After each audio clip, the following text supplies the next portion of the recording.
Hi guys, welcome to Office Blokes Reacts. I'm Office Bloke Dave. I'm Office Bloke Mike. Collectively, we're two of the Office Blokes. Yeah. Office Bloke Daz is currently incapacitated, much in the same way that I was after the one chip challenge. Think of that what you will. Yeah. Like lava. Like lava. Office Bloke Daz is feeling a bit rough today. Not hungover. No hungover. He can handle his hangovers, so it's definitely He can indeed, yeah. Don't get it, I don't think, does he? He's immune. Yep, immune. So we're holding down the fort. Simple as that, and we're plowing our way through some Patreon requests. Getting a few done, yeah. So I'll hand over to Office Bloke Mike for this one. This is for Jimmy Hints. Cheers, Jimmy. Cheers, Jimmy. This is Dubai is a parody of the 21st century. Make that what you will. Yeah, I don't know. Is it going to be like... I'm sure some sort of documentary sort of thing, yeah. About like Dubai's actual... Yeah. I don't know. Yeah.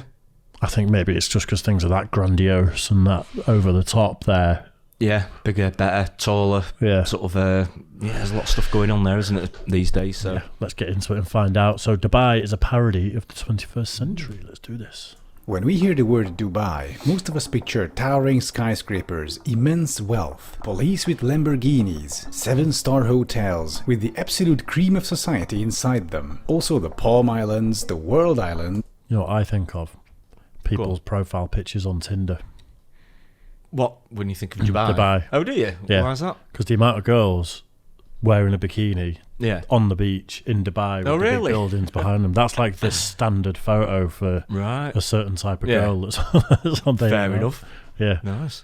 The Burj Khalifa, the Burj Al Arab, futuristic symbols of incredible wealth. And so in light of all that, I'm here to make the case that Dubai, the Emirates, and the Gulf countries in general are one of the worst places on the planet. Now this is a rather bold claim, I realize, but it's one that I can substantiate fully. So let's take a look at what's really behind the glitz and glamour, the true face of Dubai and the Gulf countries. To better understand what's going on in a place like Dubai, first let's talk about Romania.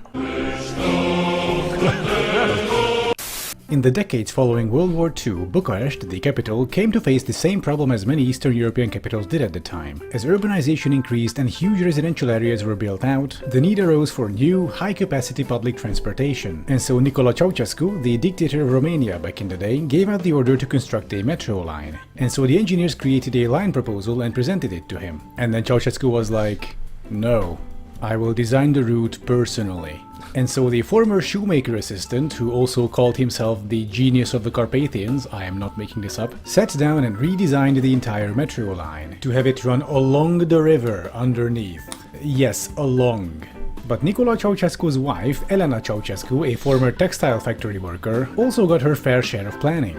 Reportedly, when the planners presented the final version of the metro line to the Ceausescu couple, Elena Ceausescu reportedly asked why the metro would stop inside the inner city at Piața Romana, inquiring what kind of factories there are. The planners told her there aren't any factories, but there is the Bucharest University of Economics where there are lots of students. Hearing that, Elena Ceausescu reportedly said, "Students? They've gotten fat, they grew a belly, they should walk. No station at Romana, let them walk." And so, since Nicolae Ceausescu added nothing to that and nobody else dared to oppose his wife, the station was axed from the plans.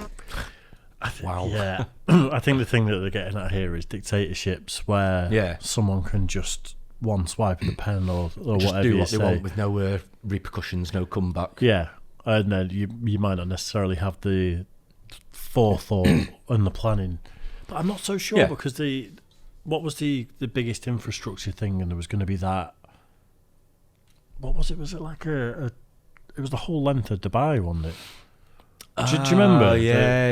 It was the city that was just the length. It was just in a straight line, wasn't it? Yeah. I think it's the railway, wasn't it? Yeah, but the city was essentially going to follow it, wasn't it? Yeah, they were having one straight line, like was it like 200-300 miles long, and they were just going to build like things kind on the of way make it modular and just to cut down on like traffic and things like that, weren't they? I think just have people living right next to it. I'm sure people will let us know why that's a bad idea. Yeah, but, when I heard that, I was like, sounds like a pretty logical idea to me. Well, it did really, didn't it? It did sound like a logical thing to do, but then to them, saying students don't need a train station, that probably seemed logical at the time. It probably did as a conversation piece, but then that's not really looking into it. The why students, making them walk to, wherever. They'd probably just get taxis or something, wouldn't they, instead of buses or something, I don't know. It's basing it off your own life experience rather than like a wider.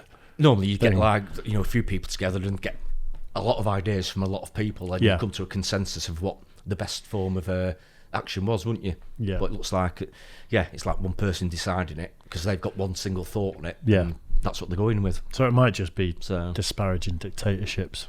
That might kind of be the point of this, but we'll see.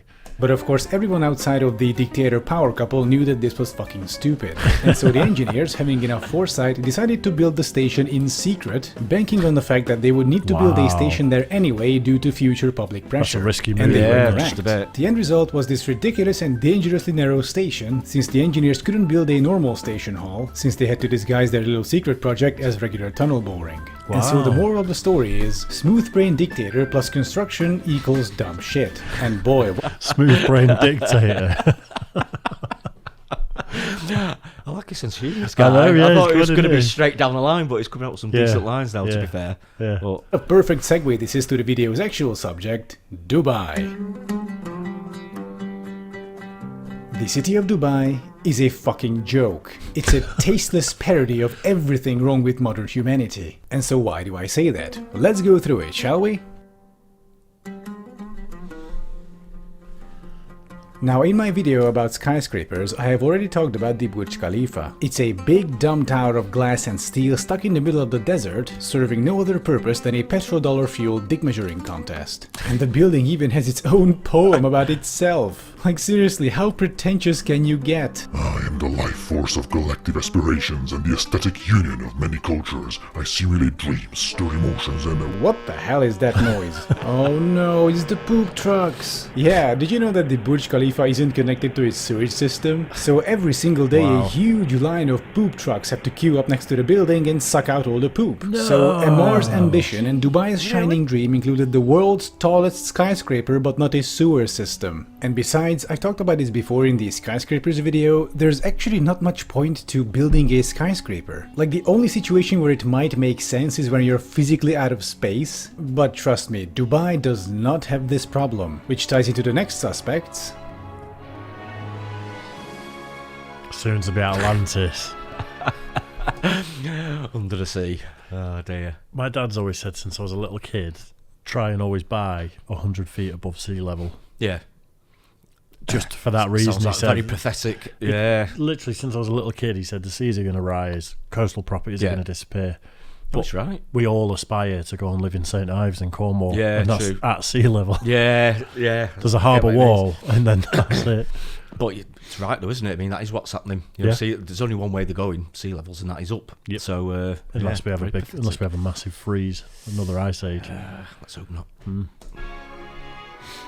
Dubai's Palm Islands are the OG symbols of the city. The construction of the first one, the Palm Jumeirah, started in 2001, if you can believe that. And according to Google's satellite images, it's still not finished, it's still getting built out. And just for good measure, let's take a look at what they actually built here. I mean, these things do look nice from space, but what are they really, from up close and personal? Well, the stem is an 8-lane urban freeway, and the leaves are just individual suburban streets. Oh, and there's also a monorail in the middle. Oh, and between The Point and Nakheel Mall, there are no stations. So then, how do people living on the leaves get on this thing? Well, it's a rhetorical question, of course. Just like the real suburbs in America, this thing was built around cars. And the second palm, the Jebel Ali, will be more the same. And then there are the World Islands, of course, which are just a complex of tiny islands for the ultra-rich and their villas. And oh my god, this looks outright post-apocalyptic, Jesus Christ. Oh, and there's a third palm under construction if the two weren't enough. Oh, and by the way, the sand they use for the palms is not desert sand. They can't use it because the grains are too big. Instead, they have to get the sand from the seafloor. And they achieve this by sucking it up with these big tanker ships. And also annihilating acres of marine life in the process. Oh, and by the way, these palm islands were built on top of natural coral reefs, which they just ended up basically burying. Oh, and according to NASA measurements, all these islands are sinking at a rate of 5 millimeters per year. And by the way, have you heard heard about this thing called the rising sea levels? According to the Environment Agency Abu Dhabi, under the most severe climate change scenario, nearly all of Dubai, including the Palm Islands, would be underwater. Alright, so let me get this straight. You had all the money and power in the world to create anything, and you have paid money to annihilate a coral reef to build a sinking suburb on top of it. Perhaps I treated you too harshly. And here's the kicker about these islands. That's right, I'm still not done. Why build them on the sea to begin with? I mean, you have the desert. You have all the space you will ever need. So why not just build the palms inverted into the land? You know, having the actual body of the palm not out of That's a center. great Good idea. It would look just as impressive from space, and it wouldn't even demolish all the aquatic life. Hang on a second, they did do something like this already, just below the palm tree. And, oh no, these are American-style suburbs? Oh man. I can't believe it. They took the worst urbanism practices from the US and they implemented it one-to-one. And we actually have all the circles of urbanism hell in here. Copy-paste housing, cul-de-sacs, giant highways cutting through the area, no public transportation, a 12-lane arterial road, Jesus Christ. Yeah. And so this will be our segue to... Wow. I mean, I've never been there and I don't know much about it, so I was playing sort of devil's advocate to a certain extent. Yeah, but I mean, same. going, you know, the way they built the islands, it sounds absolutely crazy, doesn't it? It's Building on a disgraceful, coral to be reef. fair. It I know, sounds yeah. awful. It does. I've got my own thoughts about the suburban American model, though, because Oh, yeah. we live in a country that's been built over 2,000 years. Like, some of our roads are Roman roads that have just been built on top of, built on top of, built on Oh, top yeah, of. still the same width and everything. Yeah. You know. So we've got bizarre little streets that make no sense, that there's no parking on. You can't get a decent-sized vehicle round. Yeah. So I think we struggle in a different way because things have just been added over 2,000 Yeah. years. Whereas that kind of suburban model, I do kind of think there's wide roads, there's space, everyone's got a driveway. Like, you're lucky if you get a driveway in this country. No, absolutely, yeah. I mean, you think starting from scratch, blank piece of paper, it should be technically the best place Yeah. going, shouldn't it? It should have You been wouldn't thought build, about. you wouldn't build it like UK suburbs, would you? If it was from no, not scratch at on a all. blank piece of paper. No, not at all. It'd probably be more like the American suburb Yeah. model. Is that what a thing is like over here? Milton Keynes, was that like an American model? Because I know that's pretty much our newest. Is it a city status now? Milton I'm Keynes? not Can't remember. sure, but it is the land of roundabouts, and they Yeah. don't do roundabouts in America, That's really, right. do they? But no, it was one of our biggest, newest sort of towns, really, wasn't It's it? a dump as well. Yeah, I've never been there. To be honest, I've never been there, but I have. have you? Yeah. Right, okay, Yeah, it's a dump. fair enough. Dubai's urbanism in general is just complete bonkers. It's kind of its own little bubble, really. A strange little rich people's dystopia in the desert. Take a look at this arrangement. Two sections of skyscrapers separated by a 20-something lane freeway, and behind it a bunch of cul-de-sac suburbs and golf courses. It's this strange mixture between Futurama and evil Los Angeles. And this just makes me feel so frustrated because all that money and all that power, they could have done so much more and so much better than this. The way I understand it, the main motive behind building all this flashy stuff was to try and increase tourism, to help the Emirates economy transition away from oil revenues, which is, you know, fair enough. But then why not build something truly unique? Something that isn't just a big dumb tower of glass and steel, or a couple dozen suburban streets on sinking sandbanks, or gigantic malls or golf courses. Imagine a city with full-on historic Arabic Golden Age architecture with modern elements. Okay, this is concept art from Diablo 3, but you get the idea. I have seen skyscrapers, malls, suburbs, urban freeways, or golf courses before. What I haven't seen is a historical or at least historicist Arab city. That would be a great way of spending all those petrodollars, or at least a better way, I would say. I don't think you can build a modern, historical-looking thing like that without it looking like Las Vegas. I think you're right, yeah, because everybody'd know Yeah. when it was built and everything. Yeah, So yeah. It's the Yeah, history, and it's the stones that have smoothed over hundreds of Yeah. years, and like... trying to replicate something like that, it's virtually impossible, isn't it? Yeah. I mean, I'm sure you can do it to make it look like that, but you know, It's- obviously in the olden times and olden buildings, they're just not practical as to the No. way people live now either, are they? They're not, you know, with heating, ventilation, things like that, just for actually living in them and getting round. It'd be a theme park, wouldn't it? I think so, yeah, essentially. I think that's what it boils down to in the Yeah. end. So I'm not sure either of these are the right way to go, to be fair. I mean, there's some great architects out there, isn't there, that can build absolutely fantastic buildings, though. You just need to replicate that on a bigger scale, but It looks like it's sort of cobbled together a bit, really, doesn't it? The way it's going on this video. I do think skyscrapers are kind of a sign of economic prosperity, though. Oh, it's a symbol, isn't it? It's huge. Well, I think hugely over there it is, definitely. Look at Manchester. Yeah, it's getting loads now. Getting quite a few now, Skyline's aren't they? going up all the time. But if people are actually, I think that is. There's a method to that though, because people do want to live there. It is expanding. There's more and more people that live in the city centre. And you've not got loads of desert behind you. And you haven't got a load of spare land, have you? Yeah. There is some, when you're going on the tram, there's a lot near Salford Quays, isn't there? A lot of, but they are actually starting to develop that now as well. Yeah. Which is great, which is what they're doing with like Northern Quarter, Northern Manchester. Yeah. Again, there's been a lot of brownfield sites, and they're going on there, or brownfield, I should say. Yeah. So they are developing stuff like that. I don't know what the answer would be. No, I don't. I get the point. I think the horse has bolted already on the Dubai, hasn't it, by the look of it? Yeah. That might even attract a more quality crowd instead of the oligarchs, trust fund babies and Novo-Irish idiots. Okay, that's a bit unfair, but Dubai right now is not exactly a haven of intellectualism, so to speak. By the way, did you know that only 10% of the Emirates population is actually Emirati? The other 90% being immigrants and expats. Well, actually they're all immigrants. It's just that white people came up with this word expat, so they don't have to call themselves immigrants abroad because that word is reserved for brown people. Speaking of which... Ooh, shots fired. I always wonder why they're called expats. I've always wondered where it's come from. Yeah. Well, I think maybe that's a different story, but I think expats is probably the old-fashioned way of saying it, because it's like when a soldier dies abroad, they're repatriated, aren't they? So you're essentially leaving your homeland, so you become expatriated. So it's a shortened version of that. I don't think there was racial connotations, but it is funny that foreign people are immigrants when they come to your country, but your people are expats. But they're not expats. I mean, it's. But I hear people say expats when it's English people living in Spain. Oh yeah, and that's white people. That's where I've heard it most, actually. But but it's a funny point. Anyway. Whoa. And this right here is my biggest problem with Dubai, the Emirates, and the Gulf states in general. All that luxury, wealth, and opulence you see all around you in Dubai rests on a mountain of human tragedies. Poor people from third world countries such as India, Pakistan, and Bangladesh are lured in by work agencies promising high wages and stable employment.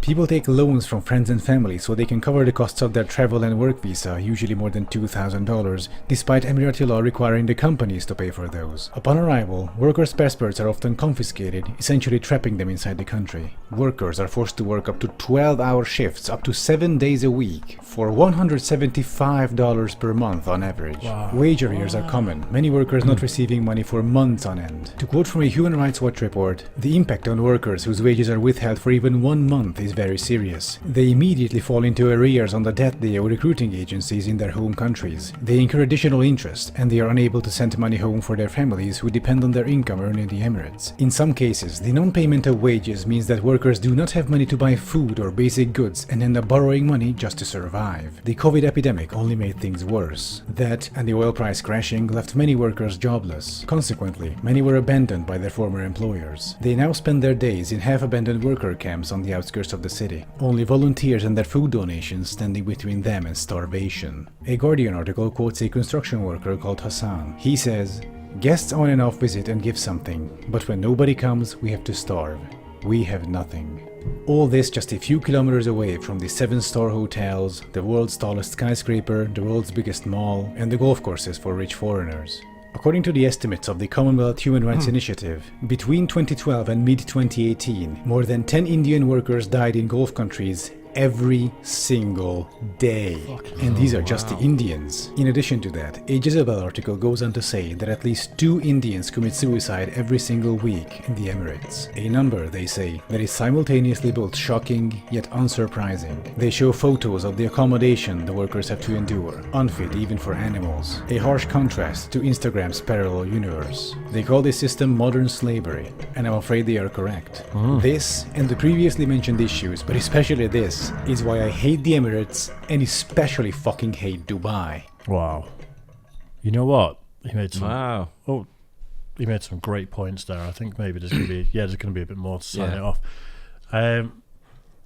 We kind of talk about it in, the World Cup being in Qatar, and that it's built on essentially slave labour, and it was absolutely corruption. It's a blatant show of corruption, isn't it? But I didn't consider it so much with Dubai, and well, me neither. No, it's proper human trafficking. It's just to live like that and be able to see gold Ferraris like I know, yeah, over there, 7-star hotels, and it's disgraceful, isn't it? It's just absolutely unbelievable. I mean, I'm sure it's not the only country in the world either that's like that. I'm sure there's plenty more around the world which rely on slave labour, and I think it's going on in a lot of places, isn't it? I think a lot of Western countries have got the benefit of having done it 200 years ago. So now it's like, well, we'd never partake in things like that, but I think a lot of societies have. Definitely the UK did hundreds of years ago. I think even now, I mean, there's got to be goods still coming into the country. I know people try and avoid it as best they can, these big companies, about modern slavery and stuff like that. They all have the policies and things like that, but I don't think there's any way they can guarantee everything that comes into the country hasn't been produced by some sort of like slavery. Conflict minerals and things like that. Yeah, there'd be all sorts of stuff. That's blatant, though. That looks that's absolutely really blatant. bad. It's not even particularly hidden, is it, or anything? So, not good. Yeah, I've never really had many opinions either way with Dubai and places like that. No, same here. Not really looked into it. You hear things like, say, especially the last few years on Qatar and the World Cup, there's been a lot of stuff written about that, hasn't there? Yeah, but he's making some convincing arguments. Well, he is, isn't he? Yeah. Especially, I mean, the slave thing is by far the worst. Yeah. But then the decimation of the natural habitat, the coral reefs and things like that is just icing on the cake, isn't it? It's just... The city of Dubai is a fucking joke, one that's unusually cruel. It's a twisted parody of everything wrong with modern humanity. I'll leave you with a poem from Bertolt Brecht, written in 1935, titled Questions from a Worker, who reads: Who built Thebes of the 7 gates? In the books you will read the names of kings. Did the kings haul up the lumps of rock? And Babylon, many times demolished, who raised it up so many times? In what houses of gold glittering Lima did its builders live? Where, the evening that the Great Wall of China was finished, did the masons go? Great Rome is full of triumphal arches. Who erected them? Over whom did the Caesars triumph? Had Byzantium, much praised in song, only palaces for its inhabitants? Even in fabled Atlantis, the night that the ocean engulfed it, the drowning still cried out for their slaves. The young Alexander conquered India. Was he alone? Caesar defeated the Gauls. Did he not even have a cook with him? Philip of Spain wept when his armada went down. Was he the only one to weep? Frederick II won the 7 Years' War. Who else won it? Every page a victory. Who cooked the feast for the victors? Every 10 years a great man. Who paid the bill? So many reports, so many questions. Wow.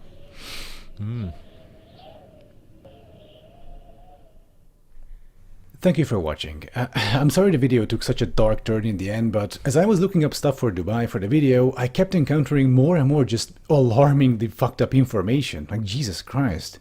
Anyway, thank you for watching once again, and please like and subscribe if you haven't already, and do check out my Patreon tiers link. That was really interesting. It was indeed. We have to caveat by these obviously got he's got it in for Dubai big time. Rightly so, by the sound of it. Yeah. I mean, I wouldn't doubt anything he said. I really wouldn't. That poem at the end touches on what we were just saying, though, about, practically all developed nations at some point have partaken in... Yeah. Oh, absolutely. Over the years. Who's the one cooking the meals for the victors, and it's like the slaves. That's it, the things that are built, and it's always the top men, the leaders, they get all the praise and they get all the adulation, but there's millions and millions of people below that, isn't there, doing their bit, but just get treated like dirt, don't they, a lot of them? But I've never really given it that much consideration. No, you see those islands, the palms or whatever they're called, and you think, how impressive is that? It's the first thing I thought. It looks really good, that. It's amazing, but in reality, it's like you just decimated the habitat, they're sinking, all the property, all the real estate there is going to be underwater. It's going to be worthless, isn't it? And just wonder where they're going to be. I know I get how like the guy said, trying to get tourism as one of maybe the main source of income, because obviously oil ain't going to go makes forever. Sense, though. Makes sense. But I think it's just the way they're doing it. And the thing that stuck out in my mind is the Burj Khalifa, and they have a load of tankers queuing up for all the sewage and stuff like that. It seems completely bizarre. If you were going to, blank piece of paper, design an infrastructure, a city, or, whatever it was going to be, you'd start from the ground up, wouldn't you? And you'd be like, right, well, if we're going to have, sort of public transport going here, and here, and then they're the main factories or universities or places of education or whatever, need to be linked by roads, houses over there. Then what's underneath that? Well, you're going to need some sort of sewage system. Well, that's the going first to take port that of call from is there. your utilities, isn't it? Yeah. Sewage, water, power, electric, gas, whatever. They're the first things, your infrastructure that you've got to think of, surely. And then you build.